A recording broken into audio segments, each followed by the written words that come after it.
Elizabeth Cady Stanton, a podcast by Ava Adair, Haley Jensen, and Madigan Primer. Elizabeth Cady Stanton remains a somewhat unknown figure in the history of American feminism compared to others. She was a writer and a prominent activist for the women's rights movement in the late 19th century. Today, we would like to talk about Elizabeth's life story and her impact on the movement that changed the course of history for women in America. Elizabeth Cady Stanton was born in Johnstown, New York on November 12, 1815. She was born to Margaret Livingston and Daniel Cady, two very prominent and wealthy people of her hometown. During her early life, she was very deep in her faith. Her parents were strict traditionalists and used her faith to cope with her problems.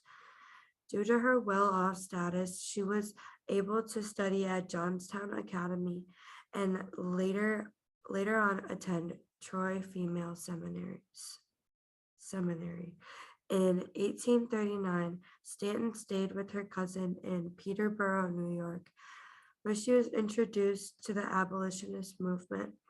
There she met Henry Stanton, an abolitionist lecturer and journalist. She hit it off with him and they were married in 1840.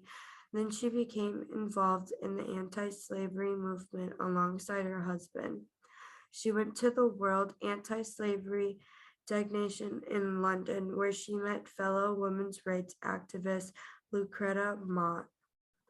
She had already broken the silence for most of the years in her adult life, not only on women's rights, but on abolition, temperance, divorce, child abuse, and wife abuse. She was afraid to speak her truth for a long time until she decided to speak on the traumatic experiences that many women have to experience in a lifetime. After 8 years of domesticity with Lucretia Mott's help, Stanton organized the first women's rights meeting in American history. She helped to create a strong group of women's rights activists that accomplished the goals of women everywhere. Stanton was a chief ideologue of the women's rights movement. She believed in it with her whole being, and her faith in the organization inspired many women.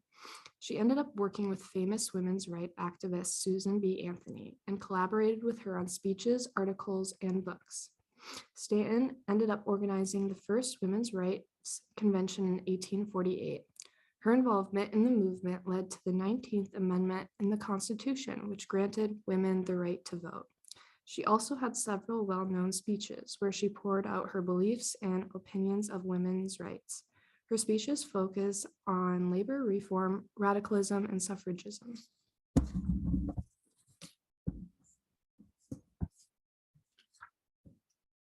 In 1868, Stanton fulfilled her dream of founding a newspaper by creating The Revolution along with Susan B. Anthony in 18. It was updated weekly and contained some of Stanton's most radical ideas. One of the Revolution's major points discussed how women's suffrage was in the best interest of workers in the United States. Stanton and Anthony wrote, "Give women the ballot, you dignify her and exalt her, make her labor valuable, and increase the price of your own." This drew in pro-labor supporters to the movement. Stanton traveled across the US in the 1870s, giving lectures to rally support for women's suffrage. In the following decade, she began to focus on writing. She co-wrote 3 volumes of History of Women's Suffrage, along with Susan B. Anthony and Matilda Jocelyn Gage.